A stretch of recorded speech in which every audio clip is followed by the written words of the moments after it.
มันก็ใกล้มือ15 ค่ำ 7ไก่งานเขามาแล้ว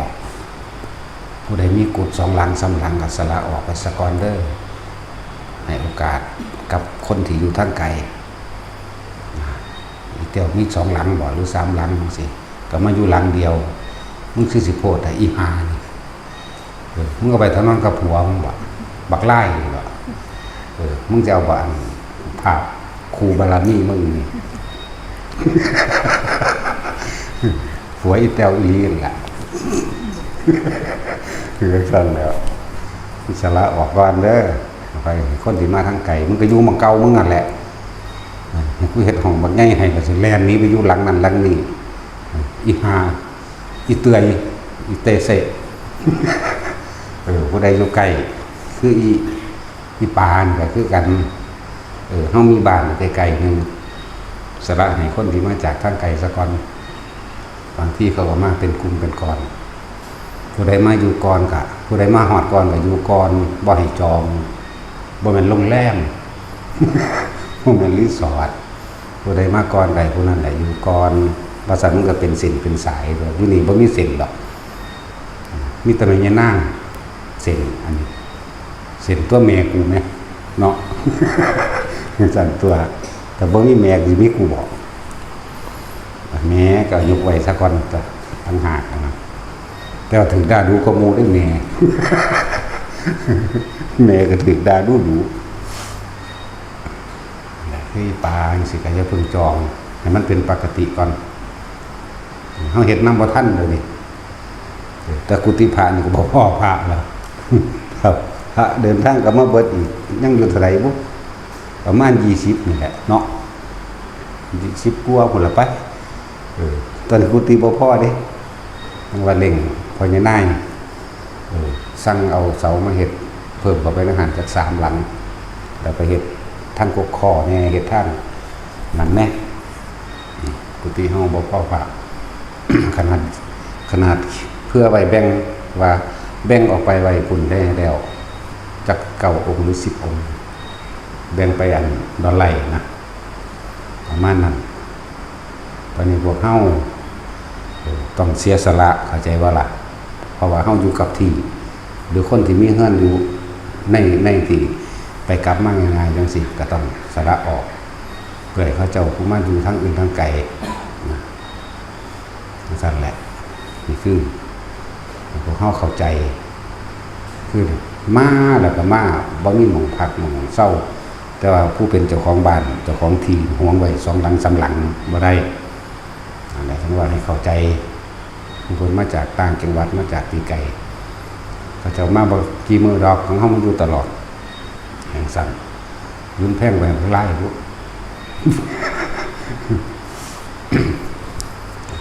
อันนึงนี่คือเรื่องที่เฮาอยู่ในน้ำกันเป็นปกติอันนี้สั่นสำหรับคนที่อยากบวชมีศรัทธาในการอยากบวชแต่ว่าบ่มีเงินก็มาโลดแต่ว่าให้มีศรัทธาจริงๆด้วยว่าเลือกมันถนัดชัดใจซะก่อนเด้ออาจารย์บ่เคยเลือกลูกศิษย์แต่ว่าลูกศิษย์เลือกอาจารย์ใดเอามันคักใจของเจ้าของบ่แม่นมาแบบศรัทธาขาดปัญญาขาดความถูกต้องขาดความจริงขาดความเห็นในหลายๆอย่างนั่นแหละแล้วก็มาอยู่เบิ่งก่อนอย่าพึ่งกระโดดใส่มาอยู่เบิ่งแล้วฟังไปฟังมาเห็นตัวจริงแล้วมาเห็นหลายๆอย่างในนี่แล้วโอ้บ่แม่นดอกเว้ยก็มีโอกาสได้ไปเลือกหม่องใหม่หรือกลับไปบ้านนี่ขนาดนั้นเด้เฮาเว้าให้ชัดแจ้งมีสิทธิ์เลือกเต็มที่นะแต่ว่าอาจารย์ยุ่งเก่าก็ไปใส่หรอก นั่นแหละบอกให้ทุกคนเลือกด้วยตนเองเด้บ่ได้ให้มาศรัทธางมง่ายเด้บ่ให้มาเสือบุคคลบ่ให้เสือบุคคลบ่ให้เสือคำเบาให้มาเห็นมาสัมผัสรู้ด้วยตนเอง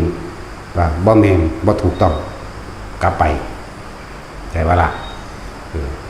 จังบ่เสียเวลาพวกเจ้าเนาะแต่จุยเวลาพวกเจ้ามีค่าเด้เวลาของเฮาไร้ค่า จากว่า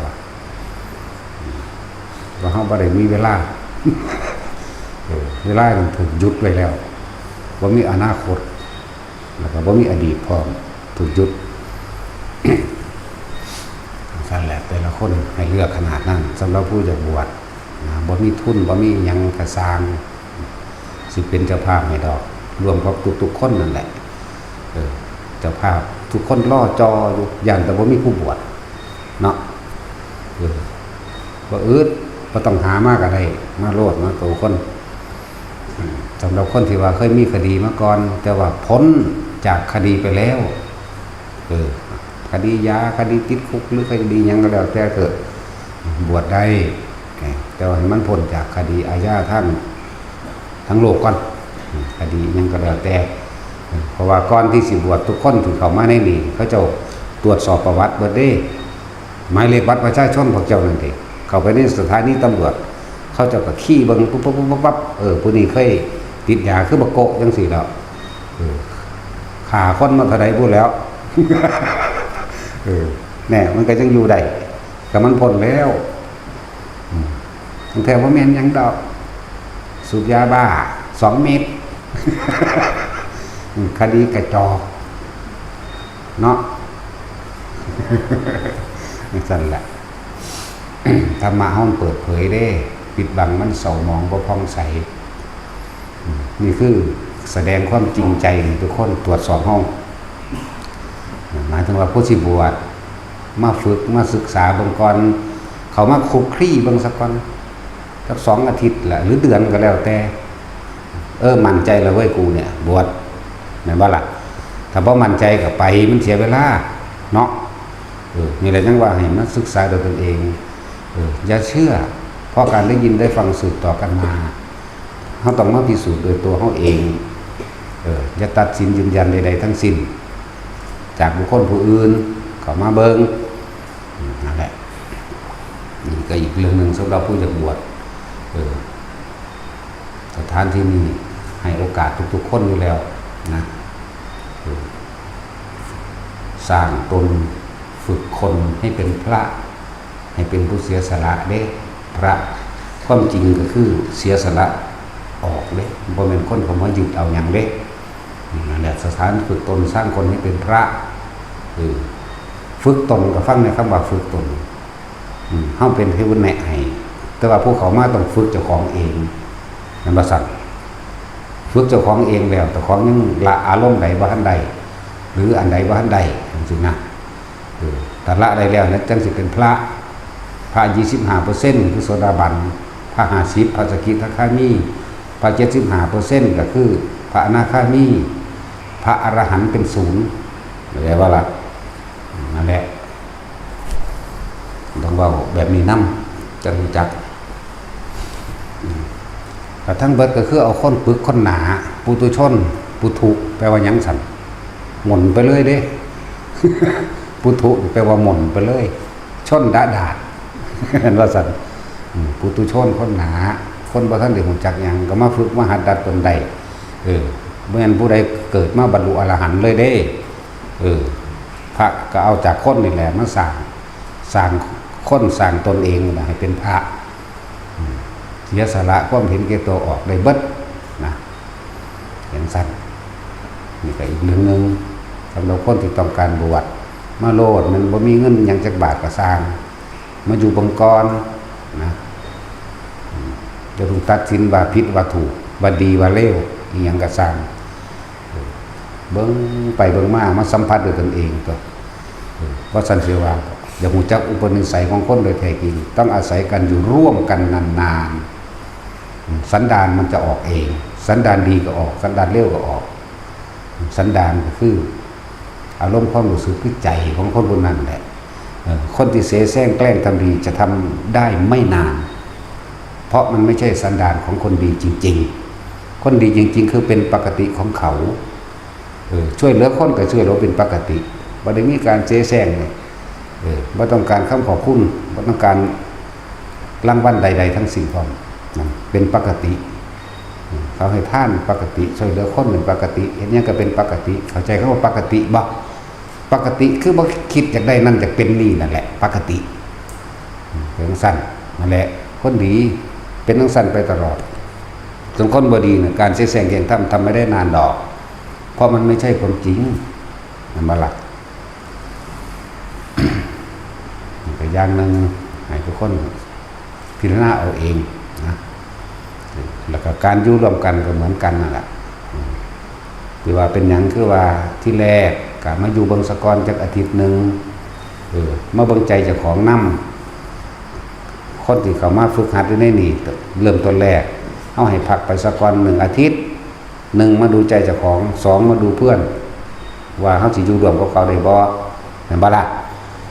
ให้เลือกขนาดนั้นเด้ให้โอกาสขนาดนั้นสั้นแหละแต่ว่าบ่เป็นไปตามที่เขาต้องการก็ไปนั่นแหละถึงว่าบ่แม่นว่าสิมาถือเอาเฉพาะว่าสิฟังความหลวงพ่อผู้เดียวเด้การอยู่ร่วมกันมันว่าได้มาอยู่ร่วมกับหลวงพ่อเด้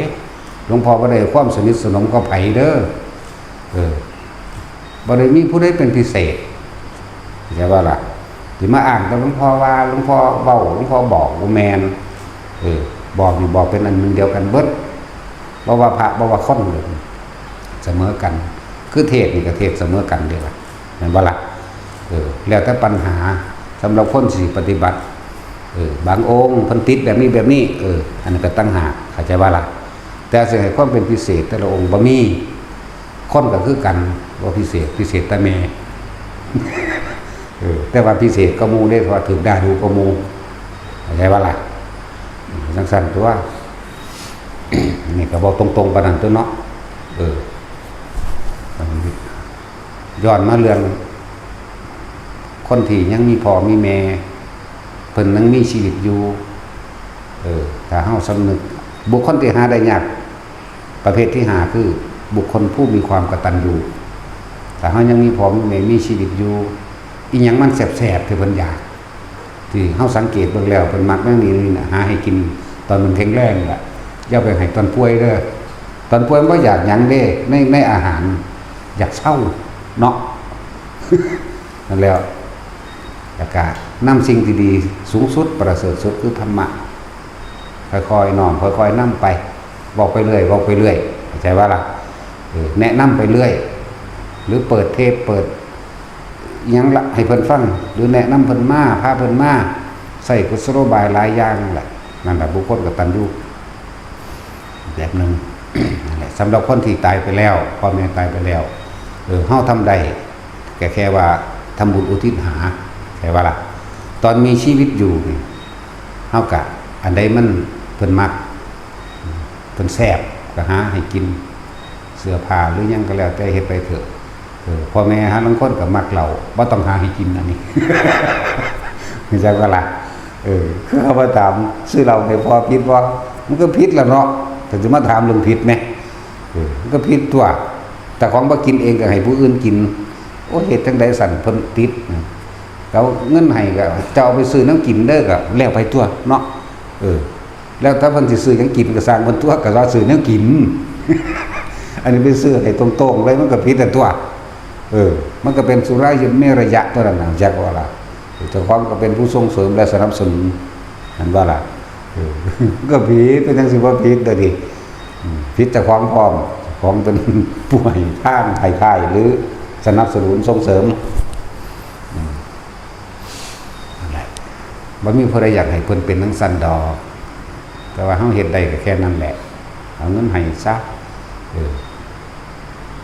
แต่ของบางอย่างก็ไม่แม่นว่าพ่อแม่เครียดพ่อแม่มีความโกรธพ่อแม่สาปแช่งสิบาปตลอดบ่เด้อเสแสร้งแกล้งมันยาก็มีเด้พ่อแม่ก็เลยถ้าไม่เป็นธรรมถ้าไม่ใช่คุณธรรมถ้าไม่ใช่สัจธรรมมารดาบิดามีส่วนผิดจากว่าล่ะลูกบางคนกตัญญูขนาดได้ว่าธรรมดาสั้นแหละอย่าลืมว่าถ้ามันจะผิดต้องผิดคุณธรรมต่างหากบ่แม่นผิดใจบ่แม่นเอาใจของเป็นใหญ่เพราะถ้าเฮ็ดผิดใจยังขึ้นอีนี่แหละคุณว่าเจ้าของก็ลงนรกคือกันได้ตอนศูนย์ใส่ลูกเด้อผู้ใดเป็นพ่อแม่ก็ดีเสแสร้งแกล้งมันยาใส่เจ้าเล่ห์อยากได้สิ่งใดสิ่งหนึ่งใส่มันยาสาไถทำทายเครียดหันหลังให้ เนาะใ สังเกตใจเจ้าของดีๆตอนนั้นมีความหยังมีความบ่พอใจเรื่องใดนั่นแหละนี่ก็เป็นธรรมเด้อเป็นความจริงอันหนึ่งที่ทุกคนต้องนำเข้ามาพิจารณาเจ้าของบ่แม่นว่าสิเอาแต่ใจบ่แม่นเลยก็สิสาบแช่งเขาเด้บางคนรู้เว้าธรรมะพ่อแม่ฟังสิด่าก็มีเด้ระวังดีๆเด้ตัวนี้ธรรมะเป็นของประเสริฐสูงสุดธรรมะนั้นเป็นสิ่งที่พระพุทธเจ้าแสดงมาแล้วหรือเขาเห็นคุณเห็นค่าแล้วเขาก็อยากให้พ่อให้แม่เขาได้ดีแต่สำหรับผู้มีพ่อแม่อยู่ถ้าผู้พ่อแม่ตายไปแล้วเขาก็ได้เฮ็ดแค่ว่าทำบุญอุทิศส่วนกุศลให้ทานรักษาศีลสวดมนต์ภาวนาท่องบทสวดต่างๆแล้วก็อุทิศไปได้ทั้งนั้นก็ไม่เฮ็ดได้สำนักก็เฮ็ดสำนักตัวหลายๆคนที่ว่าทำให้ตอนเป็นดีกว่าตอนตายตอนเป็นก็ให้ตอนตายก็ให้เด้อบ่แม่นว่าไปด้อยค่าในสิ่งหนึ่งว่าตายแล้วให้ไม่ได้อย่างนั้นไม่ได้บ่แม่นว่าสั่นเพิ่นสิบอกพระพุทธเจ้าที่สอนบอกให้ทำบุญอุทิศนะแม่นบ่ล่ะสำหรับที่มีชีวิตอยู่เฮาก็ให้หาให้ดีๆนี่แหละเท่าที่มีเท่าที่นั่นก็ว่าไปทำเราที่ตายไปแล้วก็ทำบุญอุทิศหาตัวว่าสั่นสิมีมากแต่พระโมคคัลลาภาษาลิบุตรแม่เพิ่นยังมีชีวิตทั้งสองอยู่ได้ตอนชาตินี้ใช่บ่ล่ะยังมีชีวิตทั้งสองนั่งสาลีพระมณีแม่ภาษาลิบุตรพระอุปติสสะส่วนนั่งโมคคัลลีนี่พระมณีกับแม่พระโมคคัลลาเด้จักว่าล่ะนั่นแล้วตอนที่มีชีวิตอยู่แม่พระโมคคัลลาป่วยเพิ่นไปดูแลเองแต่ก็มันยาสะไถเด้รู้จักบ่ล่ะแม่พระโมคคัลลานี่ทำท่าป่วยเด้จริงๆบ่ป่วยคักดอกทำท่าอย่างมีคนมาอกเอาใจเพราะเรามีลูกผู้เดียวหันหลังให้แซะจังซั่นซี่ลูกเขาไปเว้าปอกโลมเนี่ยก็หันมายิ้มหัวป้อนข้าวอ้าปากขึ้นเลี้ยวเห็นไฟในช่องหัวใจก็ทั้งสั้นแล้วนั่นแต่มันยาสะไถเห็นบ่บ่ได้ป่วยแต่ว่ากูอยากให้คนมาเอาใจกูตอนนี้ชีวิตอยู่รังแกเบียดเบียนผู้อื่นเด้แม่พระโมคคัลลาก็ดีมักเอาเปรียบมักดูถูกคนเด้นั่นกรรมของเพิ่นเองว่างั้นบ่ล่ะมักดูถูกคนมักเอาเปรียบเด้อแล้วยังมามานยาใส่ลูกอีกลูกตอนนั้นก็เป็นลูกตะร่างกายนึงเด้อบาดบ่แม่นลูกทั้งใจเจ้าอีกแล้วเด้อเพิ่นขาดออกจากความอาลัยอาวรณ์ขาดออกจากอารมณ์ความรู้สึกในความเป็นโตเป็นตนบ่แห้งแล้วเด้แต่ว่าเพิ่นแสดงความกตัญญูเพื่อให้เป็นแบบอย่างแนวทางเป็นนิติให้กับกุลบุตรสุทธิดาเกิดใหญ่มากเมื่อภายหลังเด้แต่พระพุทธเจ้าเฮาเพิ่นก็ยังแสดงนั่นบ่ซั่นพุทธเจ้าเป็นลูกกำพร้าเด้กำพร้าแม่เกิดได้7มื้อที่8แม่ก็ตายนั่นเพิ่นยังนำสิ่งที่ประเสริฐสูงสุดไปให้แม่เพิ่นคืออภิธรรม7คัมภีร์ 44,000 พระธรรมขันธ์หลายกว่าหมู่กันบ่ส่วนอันพระวินัยเด้ก็ 24,000 นั่นบ่ส่วนธรรมบทเด้ก็ 24,000 มาบวกกันแล้วก็เป็น 84,000 แน่แต่อภิธรรมเป็นของสูงสุดแล้วเทศในเมืองสวรรค์บ่ได้มาเทศในเมืองมนุษย์เพราะอภิธรรมเป็นพุทธวิสัยอย่างเดียวบ่มีผู้ใดแตกฉานได้มันแม่นเรื่องธรรมดาดีตัวนี้ยังดีตัวหมู่พระอรหันต์ผู้ขนาดว่าปฏิสัมภิทาญาณทั้งหลายเพิ่นเอามาเป็นหัวข้ออธิบายอย่างละเล็กละน้อยนั่นน่ะคุณของมารดาบิดาถ้ายุคใดสมัยใดพระพุทธศาสนายังไม่เกิดขึ้นหรือมันเกิดขึ้นก็ช่างบุญอันเกิดจากมารดาบิดามีหาประมาณไม่ได้แต่จังหวะพวกเขาก็สำนึกสำเนียกบุญคุณทั้งเพิ่นเขาอาศัยกรรมรวมกันจึงมาเกิดน้ำกันแต่ว่าเขาอาศัยขั้นนั้นได้มาเกิดบางคนเกิดเขาถิ่มนี้เลยก็ต้องอาศัยขั้นนั้นคือเก่าเด้บางคนพ่อแม่บ่ได้เรียนรังเกียจไปเลยไม่ถูกต้องเพราะกรรมที่ตัวเองเคยกระทำมาเขาอาจจะเบิ่งปลายในปัจจุบันชาตินี้น่าสมเพชเวทนาและก็น่ารังเกียจมารดาบิดาแต่ดูต้นเหตุสาเหตุแห่งความเกิดขึ้นจะไปฆ่าคนอื่นก็มีจะไปพัดภาคสัตว์ ต่างๆก็มีอย่างบ่ล่ะมันหลายเข้าหลายเข้าเจ้าเฮ็ดโดยอารมณ์อย่างบ่ล่ะมันก็เกิดเป็นกรรมมาเด้เลยเป็นคนกำพร้าเหมือนกันแต่บ่เกี่ยวกับพระพุทธเจ้าพระพุทธเจ้านี่หมายถึงว่าท้องนี้อยู่ได้เฉพาะมหาบุรุษพุทธานุภาพเพียงผู้เดียวเป็นมหาบุรุษพุทธานุภาพเพียงผู้เดียวผู้อื่นที่มาอยู่รวมอุทธรณ์เดียวกันไม่ได้บุญบารมีบ่ถึงแม่เพิ่นก้อนที่ท้องแม่เพิ่นแม่ใหญ่สิริมหาบายาโสภาพันนบดีเพิ่นไปถือศีล10ซะก่อนเด้แล้วก็มาปรารถนาความมีบุตรเอาเมียเพิ่นหลายๆคนเรียกพ่อใหญ่สุโธทนะนั่นบางคนก็ไปขอน้ำผีขอน้ำต้นไม้ขอน้ำพิธีทำพิธีต่างๆเอาไข่มาเอาล่อใส่ท้องก็มีขนาดนั้นเด้แต่ว่าเพิ่นบ่เพิ่นไปตั้งศีล10แล้วก็ใน1 เดือนหรือ3 เดือน3 เดือนให้ขอให้ลูกผู้ใดมีบุญอันสมควรแก่ขั้นแก่ทองผู้ขาขอผู้นั้นจงเสด็จมาเถิดนี่เป็นประวายสัตว์แต่ถึงจังทองนั่นแหละจึงบอกว่าคนละอย่างกันอยู่ถ้าเบาเรื่องเพิ่นภาคก็กับภาคอยู่ดอกก็เบาเรื่องความหลังก็เฮ็ดไปทุกอย่างเพื่อสินำคนเข้าสู่สัมมาทิฏฐินั่นเป็นพุทธวิสัยโพธิวิสัยพวกเฮาบ่เข้าใจดอกตัดไปจังว่าคนที่พ่อแม่ยังมีอยู่กับพยายามที่หากุศโลบายให้เพิ่นฟังธรรมการได้ยินได้ฟังได้เหตุให้เกิดดวงตาเห็นธรรมเนาะเพราะว่าเฮาบ่ฮู้ความจริงของเจ้าของเองตัวเองเกิดมาแท้ๆยังไม่รู้ความจริงของตัวเองว่าตัวเองเกิดมาเพราะความไม่รู้ว่าตัวเองเห็นแก่ตัวเป็นนังสิบ่แม่นเด้อการสร้างกรรมต่างๆเรามีกรรมเป็นเผ่าพันธุ์คือการกระทำกรรมร่วมกันสมรู้ร่วมคิดร่วมกันมันจึงเป็นผลสำเร็จแล้วในจิตเจตนาอันเป็นสมรู้ร่วมคิดกับมารดาบิดาจึงมาเกิดร่วมกันเพราะกรรมเด้เพราะการกระทำร่วมกันจิตเจตนาร่วมกัน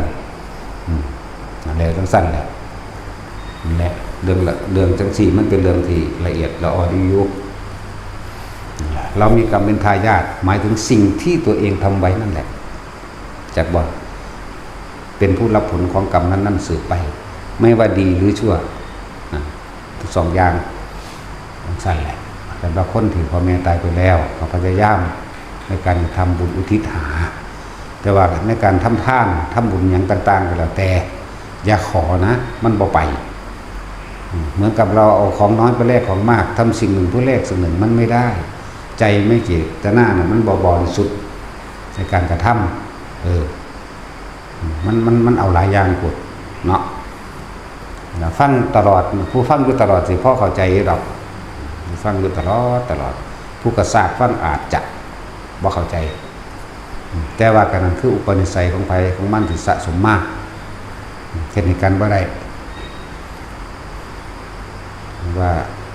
มันมีอยู่มือเดียวเท่านั้นแหละที่ว่ามารดาบิดานั้นตกนรกมหาอเวจีกสังสัญชีวานรกกสังโลลุวะนรกกสังตาปะกสังอุสุทะกสังเวทรณีกสังบางนักเพียงใดกสังในเปรตทั้ง12ชนิดกสังแม้สัตว์เดรัจฉานนี่คือเพิ่นเอาผู้ตกทุกข์ได้ยากในวันนี้ในวัน15ค่ำเดือน7เป็นวันที่พระพุทธเจ้าจุติจากสันดุสิตเทพสันดุสิตลงมาสู่คันธโพธรขั้นท้องแม่เพิ่นหนึ่งเรียกว่าพุทธาธิฐานเด้อำนาจพุทธาธิฐานมันเฮ็ดไว้ให้พวกเฮาเฮ็ดให้ผู้บุตรทั้งหลายผู้ระลึกถึงบุญคุณของมารดาบิดาได้อธรรมบุญที่หาแม่เป็นได้อยู่บ่ได้เข้าใจบ่เฮ็ดเอาตอนนี้แม่เป็นอยู่เดี๋ยวนี้เขาก็เฮ็ดให้พ่อแม่ของเขาใน7 ชาติที่แล้วเข้าใจบ่นี่เฮ็ดไว้แต่เดี๋ยวนี้โลดเฮาบ่ไปถาวบุญน้ำไผเด้ถือบอกว่าแม่เป็นพ่อเป็นก็เลยเนาะบ่ต้องมากุศลยังไงเฮาบ่ต้องมาทำบุญอีหยังให้มันพ่อ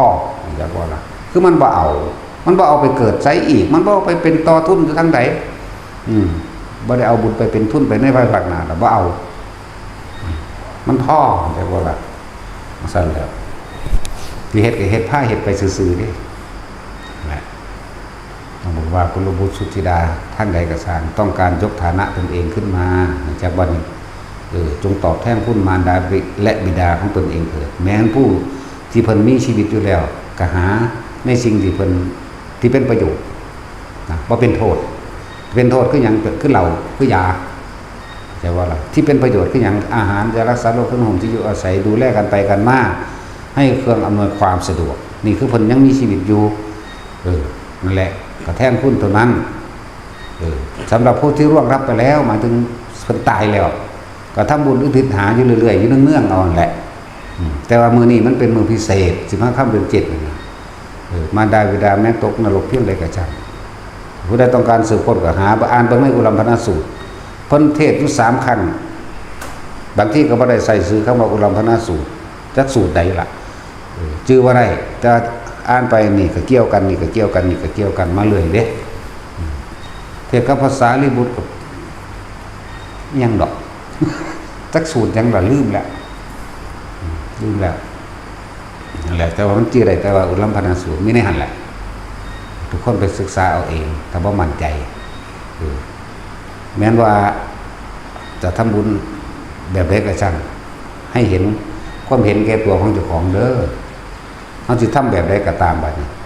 ให้เห็นความยึดมั่นถือมั่นให้เห็นอารมณ์ของตัวของเองให้เห็นความเห็นแก่ตัวให้เห็นว่าอันนั้นท่านแล้วยังเป็นเจ้าของท่านแล้วยังหวังผลในท่านยังไปมีจิตผูกพันในผลแห่งท่านว่าเราจะได้ดังนั้นหรือไม่นี่แล้วพอจังบ่ค่อยเว้าเรื่องอานิสงส์ของท่านอานิสงส์ของบวชอานิสงส์ของหยังก็แล้วแต่บ่ค่อยเว้านานๆจังเว้าที่นึงอานิสงส์ของการสร้างวิหารอานิสงส์ของการสร้างธรณีแผ่นดินสงฆ์จังซี่ผู้อื่นเพิ่นเว้าอยู่แล้วแต่เฮานี่เอาหมดเดียวเลยแต่ของเฮ็ดไว้แท้ๆมันไผสิไปรับแทนเลยนี่แม่นบ่ล่ะคือหน้าที่ผู้อื่นเพิ่นก็เว้าอยู่แล้วสร้างแท่นพระพุทธรูปหรือประดับตกแต่งพุทธรูปหรือซ่อมพุทธรูปหรือยกฐานะอย่างต่างๆเกิดขึ้นถมดินถมที่สั่งดินสั่งวิหารสิมันก็เป็นของเฮาอยู่แล้วไงอันสงหาประมาณบ่ได้อยู่แล้วเด้แนวมึงนั่นซั่นแล้วแต่บ่เว้าปานใดคนมันสิไปถือเอานั้นจังซั่นแหละเลยเว้าทั้งบัดนี้เบิ่งความเห็นแก่ตัวเจ้าของเบิ่งอารมณ์ที่เข้าไปยึดมั่นถือมั่นเด้อันนั้นก็ของกูอันนี้ก็ของกูหรือเวลาเฮาให้ทานนั่นน่ะก็จะไปแนมมือแนมตีนบ่หลายใส่หัวน้อนะจักว่าล่ะนั่นแหละมันยังเป็นเจ้าของอยู่แต่มันขาดไปเลยบ่หวังผลในทานก็มีจิตผูกพันในผลในทานบ่มุ่งการสังสมในความอยากได้อยากดีอยากมีอยากเป็นบ่เอาจักอย่างสละแล้วสละเลยแล้วแต่เพิ่นจักว่าล่ะสิบ่เฮ็ดมีประโยชน์บ่มีจักอย่างดอกบาทนึงสลึงนึงเฮาคิดอยู่ว่าสันพอแห้งอยู่เด้เราสิไปซอยเหลือคนจนหรือน้ำท่วมหรือซอยโรงเรียนหรือคนป่วยหรือคนบ่มีเงินการศึกษาเนี่ยเฮาก็ซอยเด้ซั่นแล้วยังว่าสาธารณกุศลประโยชน์มันละอันใดที่มันเป็นประโยชน์โดยสาธารณะมันนี่ก็ทุ่มเต็มที่อันนี้สร้างถนนหนทางนี่ล่ะสร้างวัดสร้างว่าสร้างกุฏิวิหารต่างๆขุดน้ำปลูกต้นไม้นั่นแหละบุญอันหาประมาณบ่ได้นึงคือปลูกต้นไม้เด้อบ่ธรรมดาเด้อย่างเฮาเคยฟังนิทานตะกี้ล่ะเนาะขุดน้ำบ่อก่อศาลาเห็นว่าแต่ว่าเฮาก็ได้ยินซำนั้นบ่มีผู้ใดอธิบายปานนี้คือในมคคะกับหมู่พวกบริวารทั้งหลายนั่นน่ะกับพุทธเจ้าเฮานี่แหละในมคคะก็เลยหมู่พวกบริวาร32คนพากันขุดสระน้ำปลูกบัวข้างๆปลูกผักปลูกผลไม้หลากไม้ปลูกต้นไม้สร้างถนนหนทางแล้วก่อศาลาไว้นำริมทางไว้แล้วก็แจกโรงทาน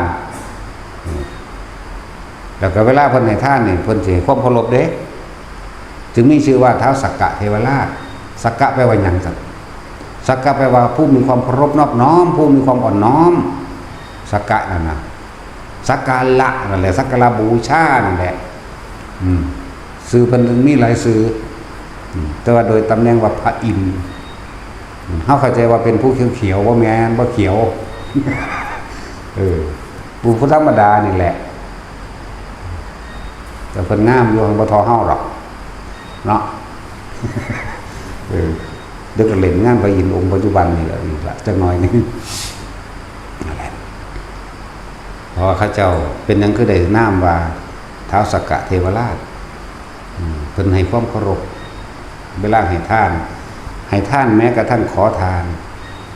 น้องหญิงเธอจงรับทานจากข้าพเจ้าด้วยเถิดให้ทานไปแล้วสาธุ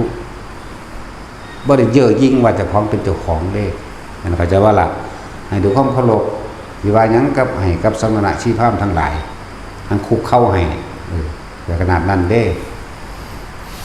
แล้วให้ท่านตั้งใจทุกคนอยู่ขอท่านตลอดทั้งสมณะชีพามตะกี้แม่นบ่มีก็สร้างเพิ่นให้กับหมู่ฤาษีชีไพนั่นแหละสมณะชีพามพอดีก็เป็นนักบวชจะเป็นนักบวชนักบวชจังหน่อยก็ต้องมีชาติละวะสงบกิเลสได้ไม่ชั่วขณะก็ยังดีเด้อยากว่าล่ะนั่นแหละบอกว่าจากให้แต่ละคนเน้นอยากยกฐานะจิตใจของเจ้าของขึ้นมานำแต่ก็แม้กระทั่งฐานะแห่งความเป็นอยู่ก็สร้างจงบำรุงเลี้ยงมารดาและบิดาแม้นมีชีวิตอยู่แต่มารดาบิดาแม้ล่วงลับไปแล้วให้ทำบุญอุทิศหาเอาทำบุญอุทิศหาเด้อสั่งพ่อแม่หวายลูกเฒ่าคนได้กระสางรั่วเลยได้กระสางห่วงลูกอยู่คือเก่าเลยเนาะย่านแต่เขาบ่มีอยู่บ่มีกินเด้ลีเด้เป็นหนังสือบ่แม่นสั่นแล้วลูกรวยเขาบ่ต้องการเงินปานใดดอกขอให้เห็นหน้าขอให้มาเยี่ยมขอให้มาหาเถอะเนาะสั่นแล้วคือเกี่ยวเนื่องกับอันเขาอุทิศบุญให้พระพุทธเจ้าก็บ่ได้ว่านั่นก็เป็นความกตัญญูว่าพระพุทธเจ้าจะได้รับไหมว่าซั่นบ่เพิ่นบ่เอาดอกแต่ว่าเพิ่นดีใจอยู่เพิ่นปลื้มปิตินำอยู่ว่าลูกเฮานี่เป็นคนดีเนาะแค่ระลึกนึกถึงเพิ่นก็พอใจแล้วล่ะเพิ่นบ่เอาดอกเด้อสำหรับผู้ว่าอุทิศบุญให้พระพุทธเจ้านะแค่เฮาเฮ็ดนำเพิ่นสอนเพิ่นก็ปลื้มใจแล้วพอใจแล้วเพิ่นก็พอแล้วถ้าอยากรู้ก็ไปถามเพิ่นเบิ่งคนที่ไปเห็นเพิ่นได้ก็ต้องเป็นประเภทเดียวกันอยากว่าล่ะนอกเรื่องแต่ว่าก็ในเรื่องคือจังเฮาบ่มีแนวสักการะบูชาเฮาก็เลยต้องเอาดอกไม้มันธูปเทียนมันเนาะอันใดที่เฮามีบ่มีแนวสื่อสารมันเป็นเครื่องสื่อสารคือดอกไม้จังซี่หรือแม้กระทั่งการบูชาด้วยขันด้วยเข่าใส่ขันมากระย่องจังซี่กระแทนดอกไม้ซาจะว่าให้กันเถาะว่าพระพุทธเจ้าบ่กินอยู่เลยก็บ่กินอีหลีนั่นแหละทูบก็บ่กินตัวเทียนก็บ่กินดอกไม้ก็บ่กินคือบ่ตำหนิดอกไม้ซั่นเนาะนั่นว่าล่ะแต่ว่าเอาน้ำเพิ่นหิ้งพระตำหนิว่าเพิ่นบ่สันดอกไร้สาระบ่ได้ไร้สาระเด้อมันเป็นสื่อทางจิตอันนี้เป็นเครื่องสื่อผ่านเฮาบ่คือความเคยชินของคนเวลาคนดีนี่อยากมีของฝากเนาะบ่คือคนเลวอยากมาเอาของเขาเป็นสั่นเด้คนดีอยากมีของฝากเลยมันบ่มีหยังมาให้กับดอกไม้นั่นแหละเป็นตัวแทนเป็นของฝากได้กับพ่อได้ปฏิสัมพันธ์คุยกันนั่นนี่ตัวสั่นแล้วมันบ่ผิดหยังดอกเอาที่ใจผิดเป็นสื่อทางใจไปก็สั่นผู้ใดบูชาดอกไม้เพิ่นก็ยังบอกอยู่บูชาดอกไม้ธูปเทียนและของหอมรูปไล่ไปตามสถานลานพระเจดีย์ก็ยังเป็นบุญเป็นอานิสงส์มั้ยเขาเอาตัวพี่แล้วตัวดีใจปลื้มใจสิได้เฮ็ดพี่เด้ดอกไม้ก็เป็นซื้อกันจังว่าเขาก็เหมือนกันสิขึ้นเขาเจ้าบูชาเขาพระพุทธเด้อนั่นนี่เด้อเฮาก็บ่ว่าเด้จังซั่นแล้วบัดเขากินเหล้าเมายาน้ำบ้านก็บ่ไปว่าเขาแม่เนาะ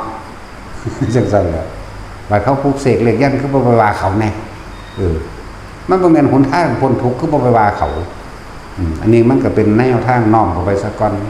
แม้กระทั่งการร้องการร่ำบูชานี่ก็ ถือว่าเป็นการบูชาเขามีของดีสำนั่นอยากว่าล่ะมีจะบอกคนมาล่ำบูชามีเป็นจังสิบ่มีมันเป็นสิ่งที่ดีที่สุดเขาแล้วอันนั้นแหละเป็นเครื่องสื่อสารนั่นบ่ล่ะของสั้นตัวเป็นจังสิบ่มีถ้าเขาฟังไปหันแล้วซอยไปนำแล้วหันเดือดเลยซอยบ่ได้มันคือหลวงตา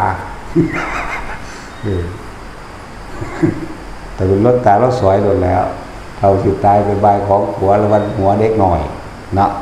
มานี่ล่ะแม่ห่มผ้าให้หลายคนนั้นนั่นแหละว่าผู้ใดบุคคลที่หาได้ยากอีกประเภทหนึ่งเป็นประเภทที่หาคือบุคคลที่มีความกตัญญูเด้อนั่นแหละในวัน15 ค่ำเดือน7ถ้าผู้ใดที่มารดาและบิดาล่วงรับไปแล้วจะได้ทั้ง7ชั่วโคตรเกิดมาเพิ่นไล่เอาเฉพาะหม่องทุกได้ยากเด้อคุ้มค่าเด้ดีก็เฮาไปทำบุญแจกเขากินเหล้าเมายาจังหนังจังหมอลำจังรถแห่รถดำสิโอ้ยสารพัดนั่นว่าล่ะอันนี้ถ้าเป็นอาหารเฮาบ่ได้ไปจัดการเด้ล่ะเกี่ยวกับการฆ่าสัตว์ซื้อเอาน้ำตลาดร้านค้ารถแม่นบ่ล่ะซั่นแหละอาหารก็บริสุทธิ์เอาเนี่ยแล้วก็เฮาถวายในหมู่คณะสงฆ์หมู่ใหญ่อีกอันตัวแล้วอุทิศไปเจาะจงลงไปหาขอผลทานบุญกุศลกรรมดีที่ข้าพเจ้ากระทำมาทั้งหมดนี้จงถึงแด่มารดาบิดาของข้าพเจ้าเถิดซ้ำนี้จักว่าล่ะแต่ย่ำมาแรงเขาจึงสิเจ้าย่ำมาแรงขึ้นตอนที่เขาสวดมนต์หมู่พระเพิ่นสิว่าผ้าวาดอกอุทิศผลทานบุญกุศลกรรมดีที่ท่านทั้งหลายเหล่าใดได้กระทำมาแล้วตั้งแต่อดีตต้นถึงปัจจุบันในขณะนี้นะที่ทำมาแล้วตั้งแต่อดีตต้นจนถึงปัจจุบันณสถานที่แห่งนี้จงถึงแด่มารดาบิดาของท่านญาติของท่านเจ้ากรรมนายเวรของท่านตลอดทั้งสรรพสัตว์ทั้งหลายไม่มีที่สุดไม่มีวันทุกข์มึงเราบรรดามีความท่านทั้งหลายเราต้องได้รับบุญจะมีความสุขเกิดอันนั้นเพิ่นจะอุทิศเพื่อสรรพสัตว์อีกหลอกหนึ่งดอกตอนเช้าที่เฮาเฮ็ดผิดนี่ที่เฮาถวายของตอนเช้าหรือพวกเจ้าตั้งใจไว้แต่ตอนพุ่นมันก็ไปแล้วเข้าใจว่าล่ะบัดนี้มาคนที่รัดใส่บาตรตามตลาดตะลี่นี่ก็ตามหรือหน้าวัดนี่ก็สร้างอุทิศตอนนั้นมันก็ไปของมันเองอีกต่างหากแล้วบัดนี้อาศัยกำลังชาติของหมู่สงฆ์ในบาดนี้จัดบัดนี้พระโมคคัลลาผู้เดียวยังเฮ็ดบ่ได้เห็นบ่ขนาดมีฤทธิ์เลิศฤทธิ์ถึงขนาดนั้นดับไฟนรกพระเจ้าเอาแม่นี่ให้มันพ้นออกจากปากนรกมันยังไปบ่ได้หลายครั้งหลายคราจนพระพุทธเจ้าบอกโมคคัลลากรรมกรเดจังสั่นนั่นแหละจนพระพุทธเจ้ามาอธิบายให้ฟังเฉพาะกำลังแห่งเธอนี่ไม่อาจสามารถกระทำได้เธอต้องอาศัยหมู่สงฆ์ที่มาในทิศทั้ง10ดูก่อนโมคคัลลาเธอจึงไปเรียกว่าจัดเตรียมอาหารทั้งหวานข้าวตลอดทั้งหาได้นั่นแหละบอกสิว่ามีหยังก็แล้วแต่เธอจงตั้งใจอุทิศในหมู่สงฆ์ที่มาในทิศทั้ง10ตะกี้เพิ่นกับพระหลายเนาะนี่แต่พระอรหันต์หลายๆตะกี้นั่นแหละมันก็บอกตามตำรานี่มีพระพุทธเจ้าเป็นประธานเพิ่นก็ถวายเพิ่นก็ให้อุปถากของเพิ่นไปสร้างกุฏิให้พระโมคคัลลาก็4 หลังพระสารีบุตรก็4 หลังนี่อุปถากก็ใหญ่กระดอกนะพระเจ้าพิมพิสารนั่นนี่สงสารแล้วนั่งวิสาขาจริงๆไหมนั่งเขมาเศรษฐีนวโกฏเศรษฐีทั้งเก่าไหมอุปถากคนไหมเจ้ายังบ่ได้เบิดตัวเนาะอุปถากเฮาจะซ้ำใดแล้วมันจะถากเฮานี่แล้วเนาะถากน้ำแข็งน้ำขาเฮาเลือดตะกระดูกถากเฮานี่แหละถากกินเลือดมันสั่นจะอุปถากเฮาได้พิจัยกับดาคุณละมันก็ละถากทั้งกระเพิ่นเนาะสั่นแหละและในเมื่อนั้นเพิ่นก็อุทิศเพิ่นก็ถวายต่อหมู่สงฆ์ทั้งเบิดแล้วเพิ่นก็นิมนต์พระข้าพเจ้าขอถวายกุฏินี่4 หลังเนี่ยขอสงฆ์จงรับเถิดสงฆ์ก็สาธุธรรมดาบ่ย่างไปรับดอกจักบ่ล่ะบ่ได้ย่างไปรับดอกซุมื้อนี้บ่คักใจต้องเอาฝ่ายผูกมายาวๆมันเลยกลายเป็นผูกใส่หัวผูกใส่ยังบ่ลุมตูมยามไปได้บาดนี้เลยกลายเป็นพิธีข ของขังของขึงอีกไปสะเดาะเคราะห์ต่ออายุไปต้องไปใส่ตัวนี้ต้องไปตายหนึ่งไหมเนาะเพื่อเพิ่นเขาจะอวยพรให้เฮาอาจารย์อยู่เป็นลมโพลมไส้ลูกหลานได้ยิก120 ปีแม่มึงหลายกักแดะบาดนี้วะกูจะตายมื้อแรกนี่นะหรอเด้แต่เดี๋ยวนี้ทั้งดีเนี่ยเว้าอยู่คือเก่าอยู่บ่จะอยากอยู่อยากว่าคันกินเขาสั้นแล้วบ่เบื่อนายก็หาอยู่หากินไปสร้างตายนี่เฮาบ่ได้หาลำหารวยหาสื่อหาเสียงเนาะพวกนั้นของเกินจักว่าล่ะหายศถาบรรดาศักดิ์อำนาจและตำแหน่งหาลำหารวยอย่างมันกินเขาไปสร้างตายนึงเด้อันนี้สั้นแล้วอาศัยหมู่สงฆ์พวกเฮาถึงนี่การพาเหตุทั้งสี่แหละพาเหตุแบบนี้มันก็หายไปนานแล้วหลังจากศาสนาสืบยาวนานมากเลยเท่าไรปี700-800 ปีพศ700-800เนี่ยมั้งหายเพราะว่าการปกครองการยังเกี่ยวกับการเมืองข่าวมายุ่งเกี่ยวกับศาสนามันจะพังพินาศเลยดอกเนาะมันจะเป็นนิรีเด้อะไรมันเลยหายไปแต่ว่าคนจีนตะกี้เขาก็สืบมาอยู่เด้เขาเอิ้นวันยังไหวบรรพบุรุษยังเขาก็ถือเอามือหนีคือกันเด้แต่มันหลายวันโบดมันเลยสับสนคนจีนเขาจะถือมาอยู่หามือนี่แหละ15 ค่ำเดือน 7นี่แหละมันกับเขาก็ไปศึกษาเพิ่มเติมเอาเองตัวแต่จะบอกว่าสูตรใดมันก็ชื่อว่าอะไรชื่ออะไรแต่ว่าอุลัมพนสูตรอันสอนภาษาลิบุตรบอกกับพระโมคคัลลา2 ครั้งภาษาลิบุตรครั้งหนึ่งอยู่แต่ว่าเขาอ่านจากหนังสืออันนั้นหนังสือของสอธรรมภักดีเนี่ยเขาจะเอาเห็ดขึ้นมาใหม่ตัดออกเบิดตลอดตั้งที่ไปตัดออกเห็ดยังตัดออกบางอย่างกันเพิ่มเขาเอาเองอยู่มันอยู่ของมันดีแล้วแต่แสดงความเห็นใส่ต่างหากคนผู้นั้นสัมผัสเองเป็นเองหรอกเนาะบางทีจะไปตัดของเขาเจ้าออกหรอกเขาก็คงจักอยู่ดอกว่าอันนี้เพิ่มเขาอันนี้ตัดออกมันก็คงรู้แล้วมันก็ว่าแม่นแค่ว่ามาในเฉพาะพระไตรปิฎกมาในที่ต่าง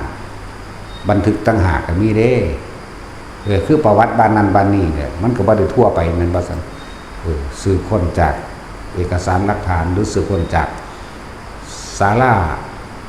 หมายถึงศิลาลักษณ์กระเบื้องจานหรือหินสลักอย่างสินะสืบค้นจากทั้งสั้นนะคือจังอันนี้แล้วมหาธารณปริตจังซี่มันมีทั่วไปบ่ล่ะก็บ่มีสาระการวิชาสูตรจังซี่มีทั่วไปอยู่บ่ล่ะก็บ่ได้มีของบางอย่างมันก็มีขึ้นมาในเฮาฮู้ขึ้นมานั่นแหละทั้งสั้นแหละเสือว่าเสือกระสร้างได้อันนั้นเนาะทั้งสั้นแล้วเว้ยก็บ่ได้ว่าสิเอาพระไตรปิฎกมายืนยันอย่างเดียวแต่ว่าก็บ่ได้ทิ่มพระไตรปิฎกหรอกเพราะว่าเฮาก็เกิดมาจากนี่พระไตรปิฎกทั้งสั้นแต่ละการวิชาสูตรจังซี่เอาหาว่าแม่ทุลาอุทุลามันทุลาตันทุลาปุปาลาการนาลานาเจรณโสการังการิสติจังซี่เนาะอาคีนโสการังการิสตินี่ก็ป้องกันไฟอุตเกนโสการังการิสติป้องกันน้ำเดี๋ยวว่าล่ะ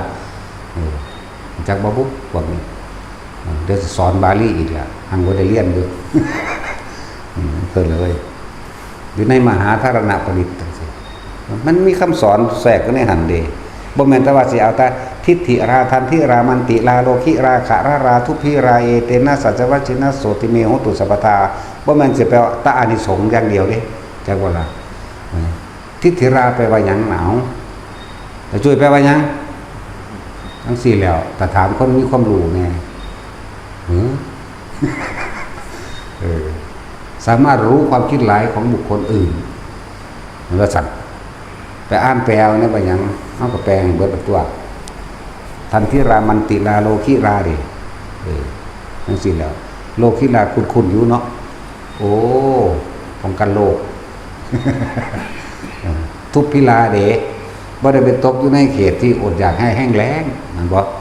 ทุพพิขันตรกัปนั่นแหละบ่ตายในน้ำมันบ่ตายใน30 กว่าอย่างพุ่นล่ะอันที่ว่าบ่ตายตกบ่ได้ตายโดยไฟไหม้บ่ได้ตายตกเขาบ่ได้ตายโดยฟ้าผ่าบ่ได้ตายโดยแผ่นดินถล่มบ่ได้ตายด้วยสารพัด แต่ว่าตายโดยเบิดอายุเอาเองนั่นแหละนั่นแหละมีอานิสงส์มันก็เบิ่งเนื้อหาแน่มั้ยแม่นว่าสัตว์เรื่องเนื้อหามันตัวนัตถิฉันทะสหานิบุคคลผู้มีความพอใจอย่างนี้ธรรมเทศนายะหานิในการที่จะศึกษาความจริงที่ได้เทศนาออกมาว่าวิริยัตสหานิมีมือความพอใจแล้วในธรรมอนันต์แล้วต้องมีความเพียรประกอบกันเกิดขึ้นแม้ว่าสัมวิริยัตสหานิวิปัสสนายะหานิจากการได้ยินได้ฟังนั่นแหละเริ่มทำให้เข้าใจในความรู้ต่างๆในความรู้แจ้งเห็นจริงตามความเป็นจริงต่างๆเห็นว่าวิปัสสนายะหานิเมื่อรู้แจ้งเห็นจริงแล้วจิตมันก็ว่าซอสายมันก็เป็นสมาธิทัศสหานิแม้ว่าสัมเมื่อจิตตั้งมั่นดีแล้วไม่หวั่นไหวแล้วมันก็เป็นวิมุตติญาหานินั่นทั้งสี่แล้วอ่านเอาเด้อในมหาธารณปริสูตรนั่นแหละ มีคำสอนที่ในหันเห็นบ่บางคนไปท่องเอาพุทธานังคิวตสนัสกาเกนะจิอันตรายโยกาตุงตถามีโหตุเดเนาะอันชีวิตแห่งองค์สมเด็จพระสัมมาสัมพุทธเจ้าที่ใครๆไม่อาจทำอันตรายได้ฉันใดขอชีวิตความเป็นอยู่ของข้าพเจ้าจงเป็นเช่นนั้นเถิดว่าเอามึงนี้บานี้เนาะแล้วก็เอาทิฏฐิราทันทิรามันติราได้เลยนั่นสั้นแล้วว่าเอาส่วนกลางนั่นบอกพระพุทธเจ้าที่จะไม่ตัดไม่ใช่จะไม่รู้ไปตามญาณที่จะไม่พูดไปตามญาณในอดีตในอนาคตและในปัจจุบันไม่มีทุกสิ่งทุกอย่างย่อมรู้ญาณรู้พันรู้ก่อนแล้วสั้นตัวในอดีตในอนาคตพันรู้พันแล้วอ่านเบิ่งเอานั่นแหละทุกอย่างเป็นคำสอนซ่อนอยู่ในหันทั้งหมดบ่แม่นตะวาสิปาริตแปลว่าปกป้องคุ้มครองมันมีในหันแหละคือจังอันยังรัตนปริตจังสิแม่นว่าซั่นรัตนปริตมันแปลว่าจังได๋บุคคลผู้ถือเอาพระพุทธพระธรรมพระสงฆ์นั่นแหละใจของเฮาบ่ได้ถูกรบกวนจากการไปถือเอาหมู่ผีสางนางไม้เทวดาต่างๆอันเป็นมงคลนอกเข้าใจว่านี่มันซั่นแหละมันก็เป็นการปกป้องของพ่อเองเป็นผู้ห่างไกลแล้วจากอบายภูมิเองได้ล่ะบ่หาถ้าบรรลุได้ล่ะบาดมันนั่งสิมีส่วนแห่งการบรรลุข้างบนได้อีกต่อหนึ่งเด้นั่นแหละคำว่าปริตกันเลยเหมือนว่าปริตวัตกะปริตนกขุมคำสอนเพิ่นให้ถือสัจจะเห็นว่าน่ะต้องสั้นแล้วเพิ่นให้ถือสัจจะได้นั่นหมายถึงว่าบุคคลตั้งขึ้นมั่นด้วยสัจจะยังสิสู่สัจจะนี่รักษาได้กฎหมายก็รักษาเฮาบ่ได้ซ้ำสัจจะดอกจังว่าล่ะเอากฎหมายก็บ่ได้มีป้องกันตายผู้ใดๆเนาะป้องกันป่วยได้จะบอกออกกฎหมายป้องกันความป่วยกูได้เถิดเนาะพวกอัยการศาลนั่นตีประทับตาโป่งลงห้ามป่วยเบิ่งดูมันจะได้อยู่บ่เนาะห้ามแก่ห้ามตายมีอยู่บ่มีสั้นแล้วนักวิทยาศาสตร์ก็คือการสร้างเครื่องป้องกันสั่งแก่เก็บป่วยตายคุณนะเนาะบ่เหลือจากไล่วิทยาศาสตร์ตายก่อนอีกมันคิดหลายมันประสาทนั่นแหละแต่ก็บ่มีผู้ใดมารักษาความตายผู้ใดได้อีกนั่นแหละเราต้องพึ่งตนเองตามความเป็นจริงซะวัตกะปริตนกขุมพูนพวกกันต่างๆเอาไปแต่งใหม่โอ้นกขุมแตกออกจากเปลือกไข่เว้าไปคือถ้าคาถาปลาช่อนเรียกฝนกับทองอยู่หั่นแหละเนาะมันเป็นสัจจะอันนั้นเพิ่นไปเห็นเกิดความสลดสังเวชเพิ่นจำศีลแต่เพิ่นพูดขึ้นมาน้ำแห้งหมดแล้วแม่งสงสารหมู่สัตว์โลกน้ำรวมกันเด้กุ้งหอยปูปลาต้องเป็นเหยื่อของนกของแห้งต่างๆสารพัดเกิดความเมตตาสงสารมันก็ตั้งสัจจะศีลหรือสัจจะที่เขาขาดรักษามาดีแล้วขึ้นเสว่าสิปรารถนาสิ่งใดสิ่งหนึ่งบ่มีเลยรักษาเอาไว้เพราะความเมตตามีความเมตตาสงสารสัตว์ทั้งหลายเพราะจะเห็นผู้ใดตายอันเป็นเพื่อนร่วมโลกอันเป็นเพื่อนเกิดแก่เก็บตายด้วยกันทั้งหมดทั้งสิ้นฝนเจ้าจงตกลงมาเถิดตกลงมาเพราะว่าคนใส่สัจจะก็หมายเพิ่นนั่นน่ะคาถาปะกังมั่งอันนี้แหละที่เขาว่าคาถาปะคอคาถาปะกังพอเข้านั่นยังบ่แล้วคาถาแมวเนาะเอาแมวใส่กรงไปแล้วโหดน้ำเด่นนะแม่นบ่ซั่น จนว่ามันตายก็นี่เป็นโรคปอดมันสั่นแล้วมันว่าแวนนั่นแหละคือคนเห็ดพระพุทธเจ้าคนกำหนดดูโดยพยานของตนเองเด้บ่แม่นทำนายลักษณะว่าโดยตำราเด้ก็จังสั่นแล้วมันรู้โดยพยานกำหนดรู้ของเพิ่นแล้วสั่นเพิ่นจังเว้าผิดบ่ได้พระพุทธเจ้าส่วนเฮาบ่เป็นหยังแล้วอยากด่าก็ด่าไปเด้ถ้าผิดเด้อจังด่านั่นแหละว่าแต่ละคนพวกเจ้าสิได้ความแปลกได้ความเข้าใจได้ความเทียบเนาะจากการได้ยินได้ฟังเฮาเทศตั้งหมู่อยู่ดอกเนี่ยบ่มีก็นำขึ้นมาเทศนะเพราะองค์อื่นๆเพิ่นเทศแล้วเฮาเรียกว่าเทศแนวมันเพิ่นว่าอันนี้เทศจังซี่แล้วคือเอาธารณปริญญาเอาสารการวิชาสูตรนำขึ้นมาจังซี่นี่แหละเทศภาษาเฮามันเข้าใจง่ายบ่ฮู้บาลีจักโตก็เข้าใจได้ผู้ใดก็มีหูดังผู้ใดก็หายใจเป็นเนาะนั่นแหละอันนี้คำของพุทธเจ้าแต่บ่ศึกษาจริง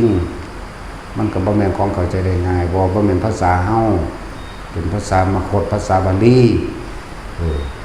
คือเพิ่นนั่นแหละจังอานาปานสตินั่นเป็นภาษาผู้ใดมีความสงบแม้เพียงชั่วขณะละข้อมือเดียวเราก็กล่าวว่าไม่ห่างจากฌานจังซี่เฮาก็คิดหาเหตุผลของมันได้บัดเนาะคิดหาความหมายเด้เวลาใดก็สร้างที่เฮาไม่คิดถึงสิ่งอื่นเลยทำความรู้สึกอยู่กับเพียงแค่ลมหายใจเข้าออกแม้ชั่วขณะหนึ่งนี่แหละแปลว่าเป็นผู้มีความเพียรเผากิเลสหรือเพ่งอยู่หรือไม่ห่างจากฌานเวลานั้นอุปกิเลสทั้งสิ้นดับไปนี่แหละเพิ่นว่าแม้ชั่วขณะเดียวเมื่อคิดตอนนั้นบ่มีกิเลสเลยหรือบางองค์เพิ่นก็ให้อยู่ในทุติยฌานยังละวิตกะวิจารณังอุปสมาอัจจตังสัมปสาทนังเจตโสนี่จิตตั้งมั่นเจตโสเอโกทิภาวังอวิตกังนี่วิตกวิจารหายไปอวิตกังอวิจรังวิเวกจันปิติสุขังจิตสงบเป็นวิเวกอยู่เฉพาะลำพังเพียงผู้เดียวมีแค่ว่าอาการปิติเกิดขึ้นนี่ก็ว่างเว้นเป็นผู้ไม่ห่างจากฌานในขณะนั้นกิเลสทั้ง1,500อย่างบ่เกิดนี่แหละเพิ่นจึงบอกว่าไม่ห่างจากฌานเป็นผู้มีความเพียรเผากิเลสอยู่ก็หมายเอาง่ายๆเฮาบัดนี้ผู้ใดจับจุดอุณาโลมได้แล้วก็อยู่กับอุณาโลมได้เลยนั่นแหละเฮาว่าแม่นเพียงชั่วขณะแค่รัดข้อมือเดียวหรือชั่วขณะเหยียดแขนออกหรือคู่แขนเข้าเฮาเฮ็ดได้นานกว่านั้น1 นาทีสงบจากกิเลส1 นาทีจากบนไม่มีกิเลสเพียงดังเนินเข้าใจบ่เนี่ยถ้าว่าวิจิตรบ่เข้าใจก็หนึ่งเรียบเสมอกันจากว่าเราแล้วมีกิเลสพุทธขึ้นมาได้นิดๆหน่อยๆก็บ่มีแล้วก็ว่าการทรงฌานเจริญฌานน่ะ เป็นการเรียกว่าเป็นสมาธิแล้วเป็นจิตตั้งมั่นดีแล้วในขณะนั้นกิเลสเกิดบ่ได้เรื่องว่าสงบแล้วจากอุปกิเลสอุปแปลว่าอุบัติขึ้นกิเลสไม่สามารถอุบัติขึ้นได้เพราะอาศัยลมหายใจเข้าออกนึงสำหรับคนที่ฝึกไปแล้วบ่จับลมกับช่างคือเขาบ่คิดหยังตอนนั้นอาการปิติเกิดเลยนี่เป็นชั้นที่2อุปกิเลสก็เกิดบ่ได้ใจว่าเราไม่สามารถอุบัติขึ้นได้อุปคืออุบัติกิเลสอุบัติขึ้นมาได้เกิดขึ้นไม่ได้เพราะเขาบ่คิดอันที่3สุขทุกข์หายไปเหลือแต่ความโล่งๆโปร่งๆเบาๆสบายนี่ก็เป็นอันที่3นั่นแหละเหลือแต่การเฝ้าคอยระวังความคิดเท่านั้นแหละนั่นแหละจังซั่นฝึกไปเรื่อยๆแล้วเฮาจะเข้าใจมันเองดอกนะเฮาสิเข้าใจตัวเฮาเองเฮาสิเห็นความผิดเฮาเองบ่มีผู้ใดเห็นความผิดเฮาได้เท่ากับตัวเราเคยได้ยินได้ฟังบ่เฮาบ่เชื่อดอกว่าผู้ใดฮู้ว่าละจิตละเจ็ดนะมาฮู้แน่นี่คิดอยู่แล้วนี่มีอยู่ว่าเฮาหามันเห็นดูเนาะมันตะปากเว้าซื่อๆนั่นแหละบ่มีผู้ใดรู้ความคิดไผเท่ากับตัวเองเด้อไม่มีใครรู้ความรู้สึกของตัวเราเท่ากับตัวเราเองอีก นั่นมันน้อมมาใส่ล่ะแต่ว่ามาหาเจ้าของเองที่โบราณการบางที่เพิ่นบอกว่ามีความสงบแค่เพียงช้างพับหูงูแลบลิ้นหรือเพียงแค่ชั่วขณะสายฟ้าแลบเนาะวันพุทธเจ้าว่าเพียงแค่รัดข้อมือเดียวหรือเพียงแค่เหยียดแขนออกคู่แขนเข้านั่นเลยเอิ้นว่าอุปกิเลสมันสงบแล้วเพิ่นเลยว่าเป็นผู้ไปห่างจากฌานมันต้องวางจริงๆต้องเป็นอุเบกขาอย่างว่าล่ะมันจังใดเอิ้นว่าเป็นผู้สงบแล้วจากอุปกิเลสไม่มีอุปกิเลสเพียงดังเนินมันเรียบมันบ่มีนู่นขึ้นมันบ่มีหยังวางสิมันเข้าใจยากว่ะผู้ใดอยู่ในลมหายใจใดเขามีอาการปีติเกิดขึ้นระหว่างกลางคิ้วห้อใดนั่นแหละสงบแล้วนั่นแหละอุปกิเลสเกิดบ่ได้ในตอนนั้นเป็นผู้ไม่ว่างจากฌานเป็นผู้ไม่ห่างจากฌานก็ว่าไป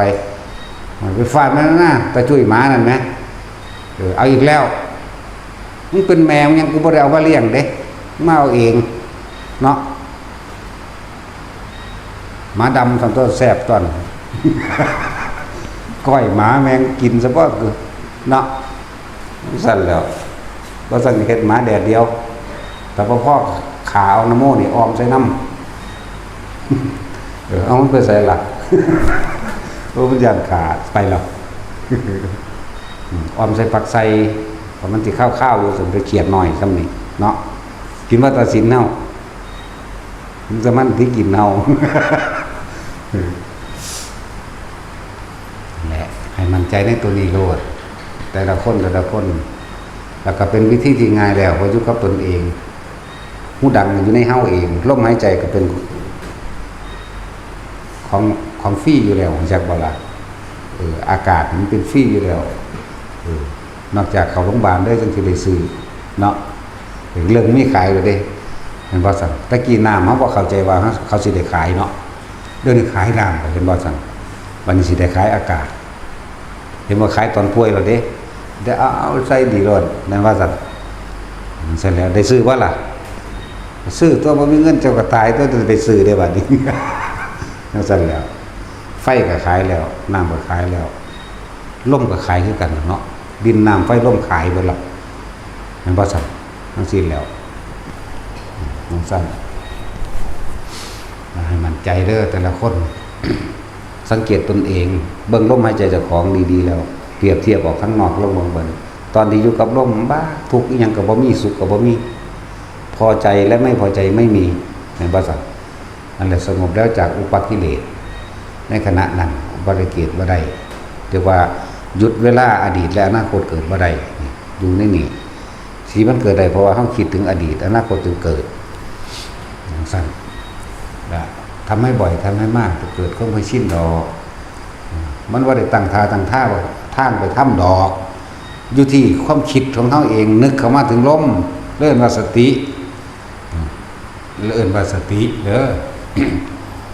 สตินึกเข้ามาหาลมหายใจเขาออกในขณะที่บ่คิดอย่างเลยมีแต่ลมนี่แน่นั่นแหละสงบแล้วจากอุปกิเลสค้นฝึกไปแล้วสงบในขั้นที่หนึ่งก็สงบต่อเนื่องไปขั้นที่สองสงบต่อเนื่องไปขั้นที่สามเลื่อนชาติ1 2 3สื่อมันชาติไปว่าเพ่งชานะไปว่าเพ่งอยู่เห็นอยู่รู้สึกอยู่แปลหลาย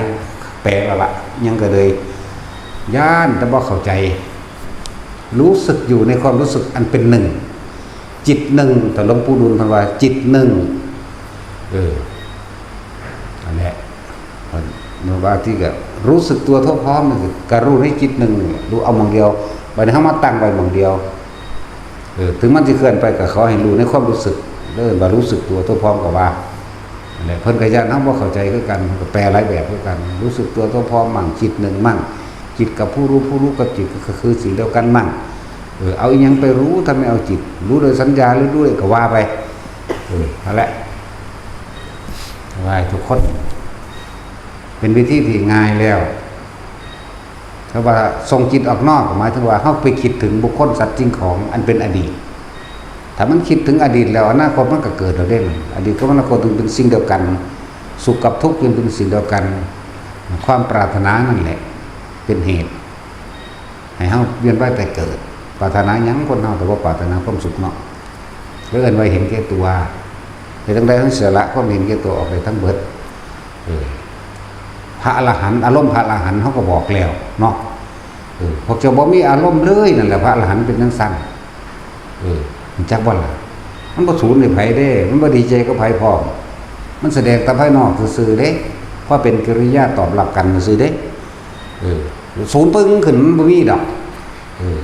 มันซั่นแล้วดีใจนั่นนี่มันก็บ่มีอีกเป็นกิริยาตอบรับธรรมดาโดยสัญญาโดยกายซื่อเด้จังซั่นแล้วบ่มีผู้ใดเป็นจังไดก็เป็นละไปเบิ่งของเจ้าของเอาเองจังซั่นแล้ว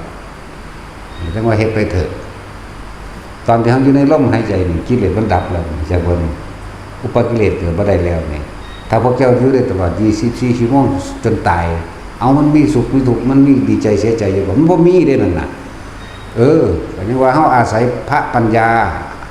เฮาอาศัยเชื่อมั่นความตรัสรู้พระปัญญาของพระพุทธเจ้าจากที่ฤาษีชีไพเขาเจ้าชาติกับชาติเดียวกันนี่แหละไม่ได้ต่างกันชาติ4หรือชาติ8ก็สร้างอันเดียวกันติดตรงที่ว่ายึดมั่นถือมั่นกับไม่ยึดเท่านั้นอันนี้บ่ยึดหูเห็นอันนั้นเป็นแค่เครื่องอยู่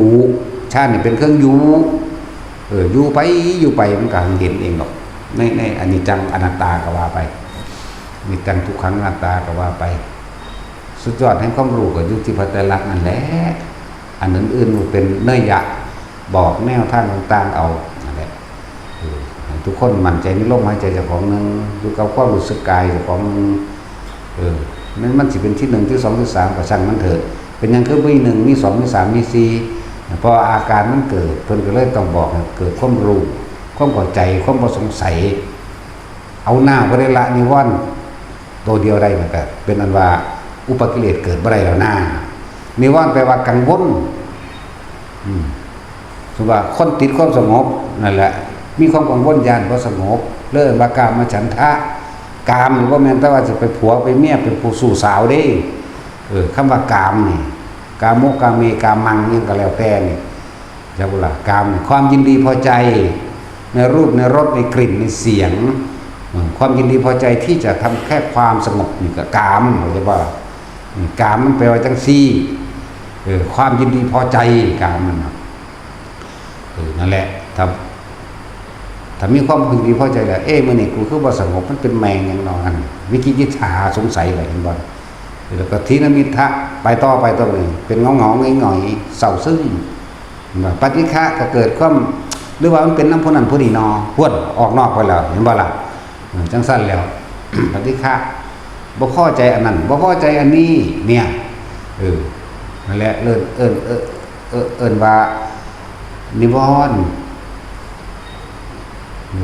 กังวลนั่นแหละแปลเอาง่ายๆโลดกังวลอันนั้นกังวลอันนี้อยู่เพราะฉะนั้นซะนี่แถมมีสติรู้อยู่กับลมหายใจมันสิเอาหยังมากังวลดอกนี่ผู้ไปกันสอนแล้วก็อยู่ในอุณหภูมิแบบน่วงๆอยู่ในหัวนี่หน้าผากหลังแล้วตัวไปกันสารบอกองค์ลงอยู่ดอกว้ายมันบ่ยากอีหยังเด้เนาะสุขสัจจะปหานาทุกขสัจจะปหานาเด้สุขก็หายไปทุกข์ก็หายไปเด้จักว่าล่ะความพอใจและบ่พอใจมันเกิดบ่ได้เด้มันเลยเอิ้นจักสิว่ากูสิวางได้นอองค์ลงนั่นแหละซึ่งลึงก็ว่าหางบ่แม่นซึ่งลึงแบบตัดสินเด้อันนั้นบ่จักหยังเด้อันนั้นซึ่งลึงคนละซึ่งลึงเด้ตัวเราว่างไปจากสิ่งที่มีที่เห็นเด้